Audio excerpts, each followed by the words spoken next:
Dr. Emily Thompson stepped onto the first-class cabin of the British Airways flight, her dark brown curls bouncing slightly as she walked down the narrow aisle. She carried her precious leather notebook close to her chest, its pages filled with complex mathematical equations that would change the future of aerospace engineering. The afternoon sun filtered through the small windows, casting warm light across the cabin's cream-colored interior. James Miller, a flight attendant with blonde hair and a sharp nose, stood near row 3, checking seat assignments on his list. When he saw Emily approaching, his blue eyes narrowed slightly. "Excuse me, miss, can I see your boarding pass?" he asked, his voice carrying a hint of doubt. Emily smiled pleasantly, though her heart began to flutter with anxiety. She had faced this before, people questioning whether she belonged in certain spaces. "Of course," she replied, reaching into her black handbag. The golden boarding pass appeared crisp and official. 3A, first class. James tilted his head, reading the pass carefully. That's quite unusual," he muttered, loud enough for Emily to hear. He turned to his colleague, Rachel Adams, who was arranging pillows in the nearby seats. "Rachel, can you double-check this?" Rachel glanced over, her red lipstick standing out against her pale skin. Both attendants looked at Emily, then at her boarding pass, then back at Emily. Their expression suggested they were solving a difficult puzzle. "Everything appears to be in order," Rachel said slowly, her voice dripping with false sweetness. Emily moved to take her seat. She overheard James whisper to Rachel, "That's interesting. We don't usually see—" His voice trailed off when he noticed Emily pausing. Both attendants quickly busied themselves with imaginary tasks. Emily placed her notebook on the small table in front of her seat. Without thinking, she opened it, revealing pages of intricate mathematical formulas and diagrams. These weren't just random scribbles. They represented months of research that could secure a $500 million contract for her company and change the aviation industry forever. "What are you working on?" Rachel asked, leaning over Emily's shoulder without permission. Her perfume was overpoweringly floral. "Sudoku puzzles? Those look awfully complicated for in-flight entertainment." Emily felt her cheeks grow warm. She wanted to explain that she was developing algorithms for fuel-efficient flight patterns, but the condescending tone in Rachel's voice made her hesitate. "I'm preparing for an important research presentation," she finally said, her voice quiet, but steady. James joined the conversation, smirking at Rachel. "Research? How fascinating. Are you sure you didn't accidentally grab your child's homework?" He laughed at his own joke, and Rachel joined in with a high-pitched giggle. The words hit Emily like small arrows. She had earned her doctorate from Imperial College London. She had published 17 peer-reviewed papers. She held 3 patents. Yet here she was, being treated like a child pretending to be a scientist.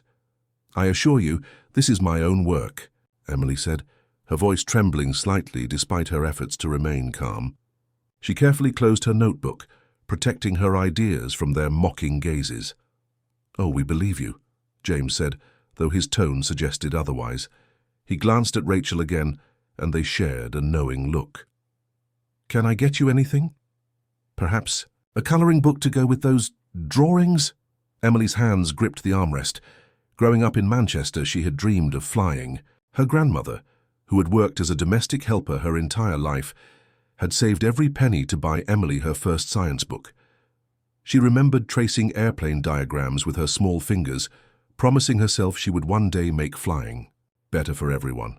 "Just water, please," Emily managed to say, her voice barely above a whisper. As the attendants moved away, she heard them whispering and giggling. Their words weren't clear, but the dismissive tone was unmistakable. An elderly, white man in the seat across the aisle gave her a sympathetic smile. He had witnessed the entire exchange.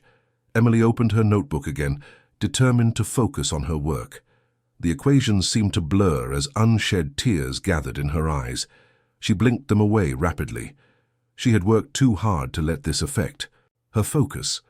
Tomorrow's presentation could secure funding for her research team and create better, more efficient aircraft. As she bent her head over her work, Emily whispered a silent prayer, the same one her grandmother had taught her years. "Help me stay strong, help me prove them wrong." She picked up her pen, a gift from her first professor who had believed in her when no one else did. The plane began to taxi, and Emily knew this would be a long flight. But she also knew she had survived worse. Her brilliance couldn't be dimmed by ignorance, and her determination wouldn't be shaken by prejudice. She had a presentation to deliver, and nothing would stop her from changing the world. The hum of the airplane engines provided a steady background noise as Emily Thompson worked on her research. Her fingers moved quickly across the pages, filling them with numbers and symbols that represented years of study and dedication. The problems she was solving weren't easy. They involved quantum computing for aircraft navigation systems, a field where very few scientists had made meaningful progress. James, the flight attendant, walked past her seat for the third time, this time stopping deliberately. "Are those real equations or just pretty patterns?" he asked loudly, making sure other passengers could hear. He bent down closer to her notebook, squinting at the complex formulas. "Looks like something my nephew would draw when he's pretending to be smart."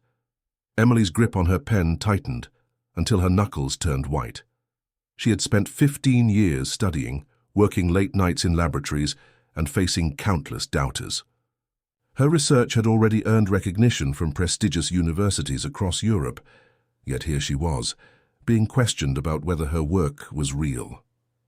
"These are quantum algorithms for optimizing flight paths," she explained quietly, trying to maintain her professional composure. "They could reduce fuel consumption by 30%. "Oh, quantum algorithms." Rachel joined the conversation, her voice dripping with mockery.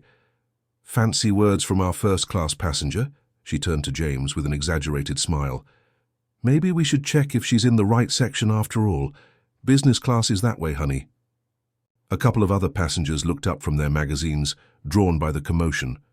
Some appeared sympathetic, while others seemed amused by the situation. Emily felt her face growing hot with embarrassment and frustration.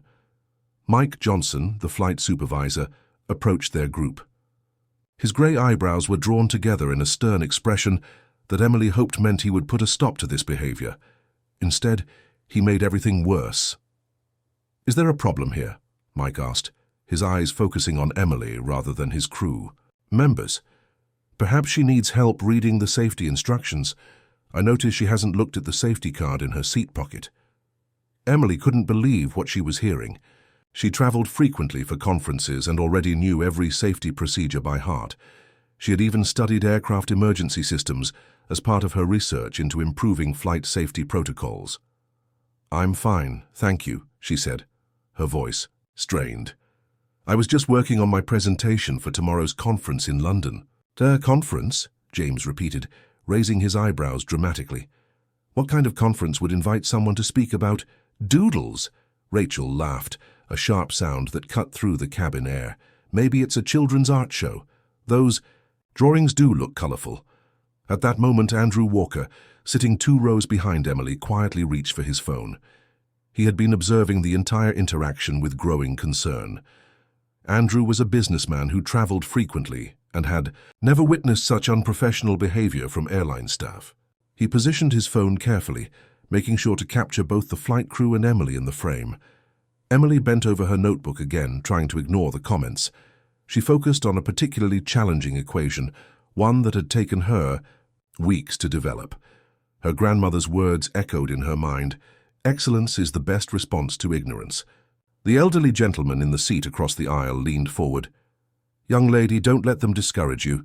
Their ignorance says nothing about your intelligence," he whispered softly. His kind words almost brought tears to Emily's eyes, but she blinked them away rapidly. She couldn't afford to show weakness, not now. She had a crucial presentation tomorrow, and her research could revolutionize how airlines operated their fleets. As the flight continued, the comments from the crew became background noise to Emily. She immersed herself in her work, calculating and recalculating the numbers that could save airlines millions in fuel costs while reducing their environmental impact. However, Andrew Walker had seen enough. He continued recording quietly, capturing James making exaggerated gestures while talking to other passengers, pointing at Emily and mouthing words that clearly weren't respectful. Rachel joined in, mimicking writing movements and shaking her head in mock confusion. Emily remained focused on her work, her pen moving steadily across the pages. Inside, however, she felt a mixture of emotions, anger at the disrespect, sadness at the ignorance, but also determination to prove these people wrong.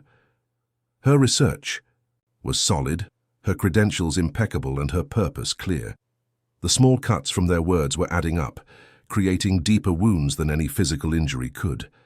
But Emily Thompson had faced adversity before. She had been the only black student in her advanced mathematics class at university. She had been the first female engineer hired by her current company. She knew how to persist when others doubted her abilities. As Andrew Walker continued recording, he noticed other passengers beginning to take notice of the crew's behavior. Some looked uncomfortable, while others seemed to be forming their own judgments about the situation unfolding before them. Emily glanced at her watch. 3 more hours to London. 3 more hours to maintain her dignity while these strangers tried to diminish her achievements. She took a deep breath and returned to her equations, determined to let her work speak for itself. The quantum algorithms on her pages represented the future of aviation. Nothing these flight attendants said could change that truth. Her research would speak louder than their words ever could. Emily's leather notebook lay open on the tray table, its pages filled with complex equations and carefully drawn diagrams. What none of the flight crew members realized was that nestled in the spine of the notebook was a small voice recorder, a device Emily always used to capture sudden bursts of inspiration or to dictate notes when her hands were busy with experiments. The device had been recording from the moment she opened her notebook, its tiny microphone picking up every word spoken near her seat. Emily had forgotten to turn it off, too focused on her work to remember the little red light that indicated it was still recording. As the flight attendants huddled near the galley area, believing their whispers were private, the recorder captured everything. "Did you see how she was holding that pen?" James whispered, his voice carrying just enough for the device to catch. "Like she's never used one before. She probably can't even add 2 and 2, let alone do whatever she claims she's working on." Rachel giggled, the sound sharp and cutting, even in a whisper. "Exactly what I was thinking. People like her, always trying to act all smart. I bet she's just copying those equations from some website or something. Probably downloaded them to look important." The elderly passenger in the seat across from Emily shifted uncomfortably. He could sense the conversation happening nearby and saw Emily's hands trembling slightly as she gripped her pen. She was clearly aware of their whispers, though perhaps not their exact words. "At least we can have some entertainment for the rest of the flight," Rachel continued, her voice dripping with mockery. "Watching her pretend to be some kind of scientist." Mike Johnson, the flight supervisor, approached them with a clipboard. He had been listening from behind the galley curtain. "Make sure to check if her credit card actually works before letting her order any drinks," he said with a laugh. "You never know with these folks. Might be maxed out from trying to keep up appearances." "Good point," James responded. "I'll make extra sure to ask for ID too. Need to verify she's actually the person on the boarding pass. These first-class seats don't come cheap." The 3 of them shared a laugh, completely unaware that every cruel word was being preserved by Emily's device. Andrew Walker, still recording on his phone, caught glimpses of their faces as they mocked and gestured. Emily blinked rapidly, trying to clear the moisture gathering in her eyes. She would not let them see her cry. Years of facing similar situations had taught her to keep her composure, even when her heart was breaking. The words stung like paper cuts, individually small but collectively creating a deeper wound that went straight to her soul. She thought about her presentation tomorrow morning at the International Aerospace Innovation Conference. The conference committee had specifically requested her to speak because of her groundbreaking work in quantum computing applications for aviation. Leading scientists from around the world would be there, eager to hear about algorithms that could revolutionize the industry. "Just 12 more hours," she whispered to herself, so quietly that even the voice recorder barely caught it. 12 hours until I show them what real brilliance looks like. A young boy, traveling with his parents 2 rows ahead, turned around and smiled at Emily. "Are you a real scientist?" he asked innocently, his eyes wide with curiosity. Before Emily could answer, His mother quickly turned him back around, whispering something about not bothering other passengers. Emily managed a small smile anyway. That child reminded her of herself at that age, full of curiosity and wonder about the world of science. As the flight continued, the cabin service began. James approached Emily with an exaggerated professional smile. "Would you like to order a drink?" he asked formally. "Just sparkling water, please," Emily replied, her voice steady despite her emotional turmoil. "Certainly, that will be £6. Can I see your card and some identification, please?" His request was unusual for a simple water order, but Emily complied without protest.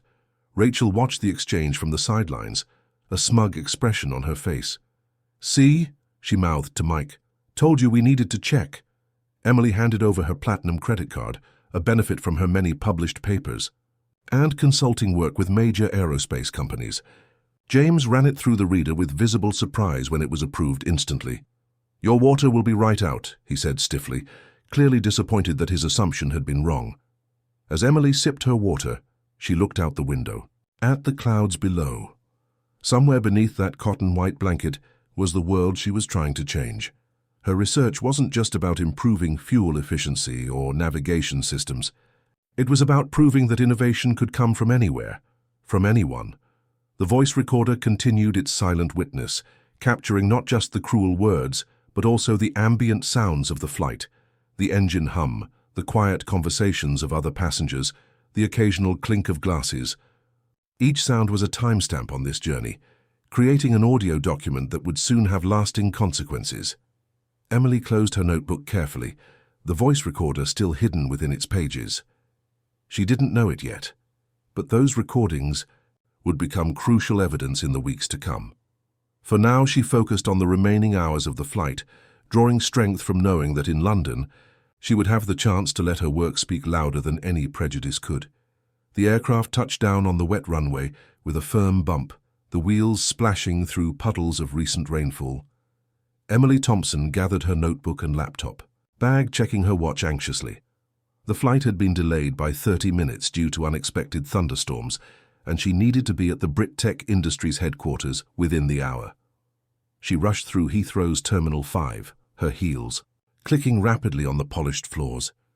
As she hailed a black taxi, she took a deep breath, trying to push aside the memories of the flight.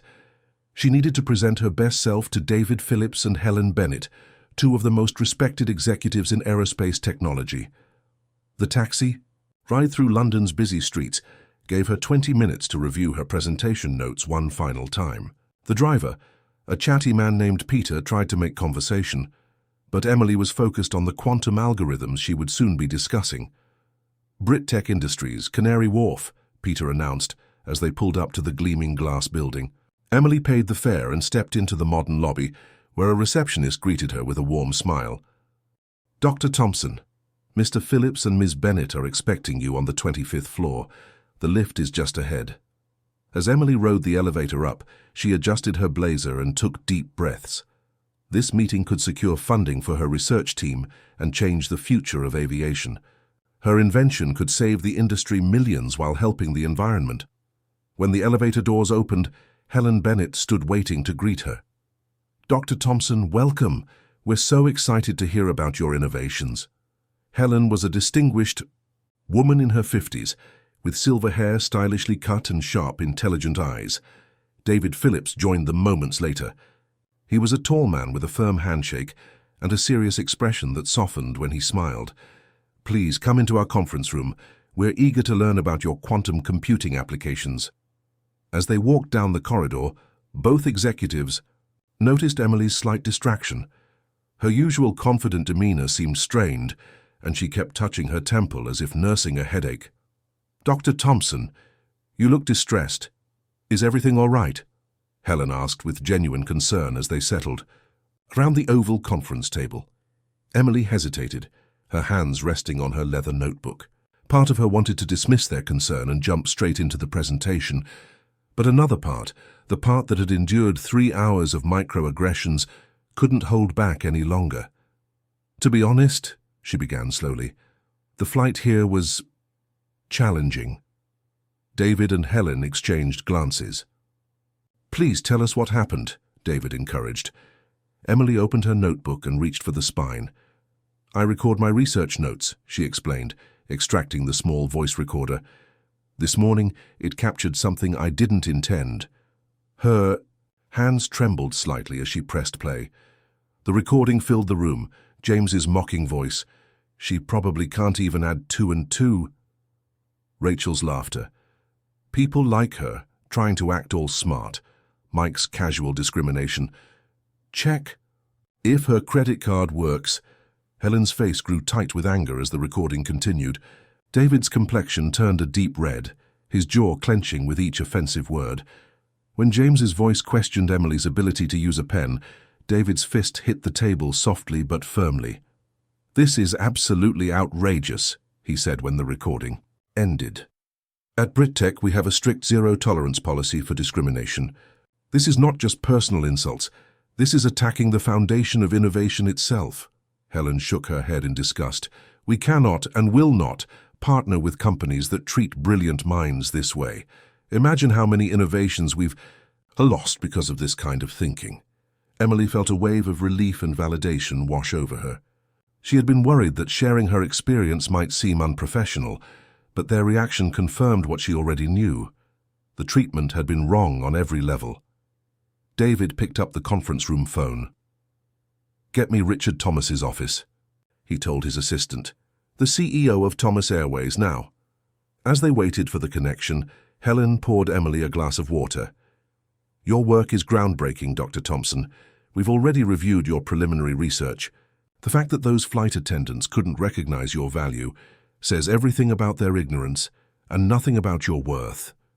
The phone rang, and David put it on speaker. Richard, this is David Phillips at BritTech. We need to discuss the partnership we've been negotiating for in-flight entertainment systems. David, good news about the quantum navigation proposal, I hope. Richard Thomas's cheerful voice filled the room. Actually, Richard, we're withdrawing our offer. As of this moment, BritTech Industries will no longer consider Thomas Airways for our billion-pound aerospace research funding or any other partnerships. There was silence on the other end. I'm sorry, what, David? What's going on? Your staff's behavior toward one of the world's leading aerospace scientists was absolutely unacceptable.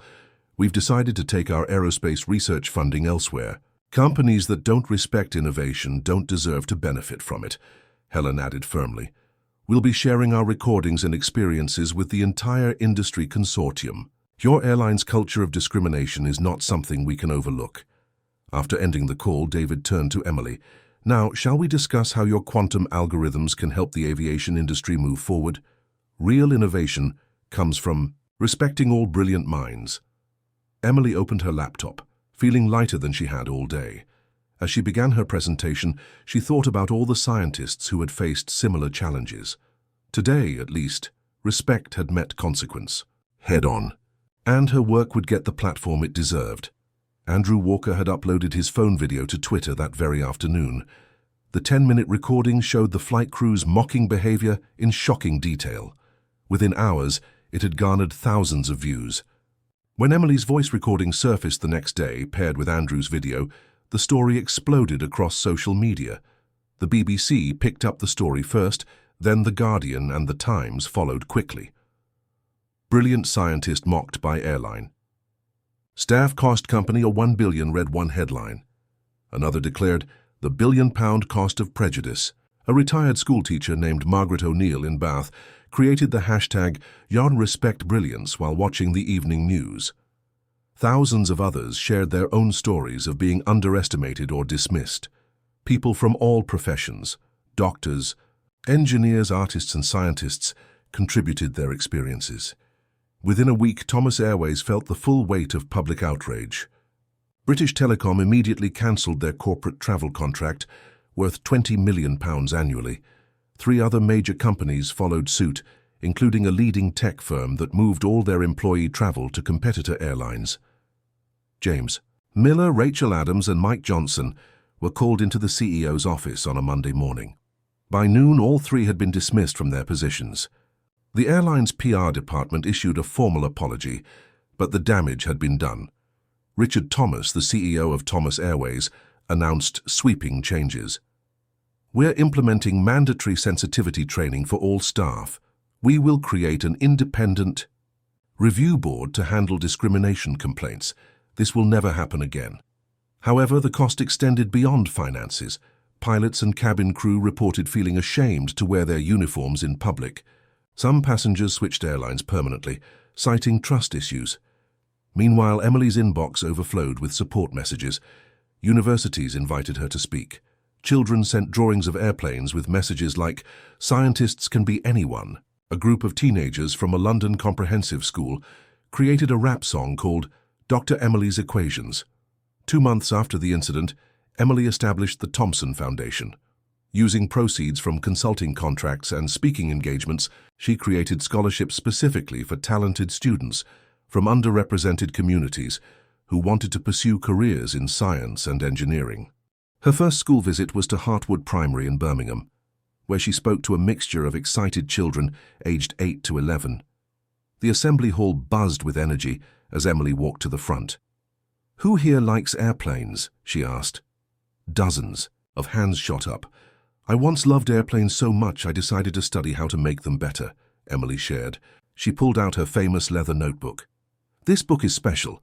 It holds ideas that can help airplanes use less fuel and be better for our planet." A boy raised his hand timidly. "Did people always believe in you?" Emily smiled sadly. "No, they didn't. Sometimes people look at the outside of a person and decide what's inside their head. They think they know what you can or cannot do. But you know what's wonderful about science? It speaks for itself. Your ideas are more powerful than anyone's prejudices." She continued visiting schools across London, Manchester, and Leeds. In each classroom, she saw the same light of possibility in children's eyes. She brought along small telescopes and circuit kits, letting students experience the joy of discovery firsthand. The scientific community rallied around her cause. Imperial College London named a research fellowship in her honour. The Royal Academy of Engineering invited her to join their diversity commission. Publishers approached her about writing a book, but Emily insisted it should be for children. Brave Minds Fly Higher became a best-selling children's book about following your dreams despite doubts from others. Half the profits went directly to the Thompson Foundation. Meanwhile, Thomas Airways underwent a complete cultural transformation. They hired a dedicated diversity officer and began recruiting from universities with strong science programs.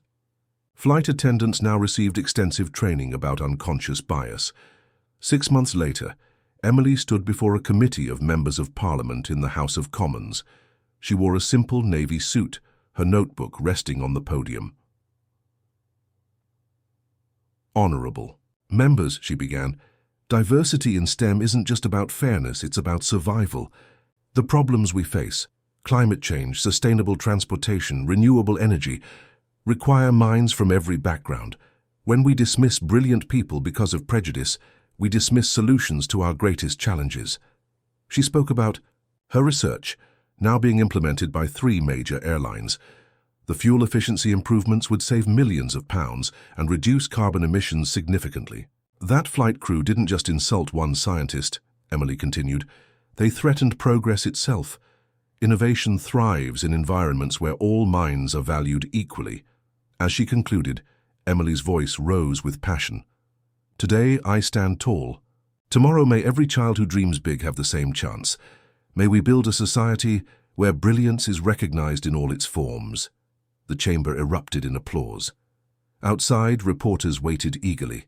The story of Dr. Emily Thompson had become more than a tale of discrimination. It had become a symbol of resilience and change. Thomas Airways eventually rebuilt its reputation, but it took years and substantial investment in diversity programs. The company now uses Emily's story in their training materials as a cautionary tale about the real cost of prejudice. Emily's foundation grew, sending hundreds of young scientists to universities each year. Her work continued to reshape aviation, proving that when brilliance is respected, everyone benefits.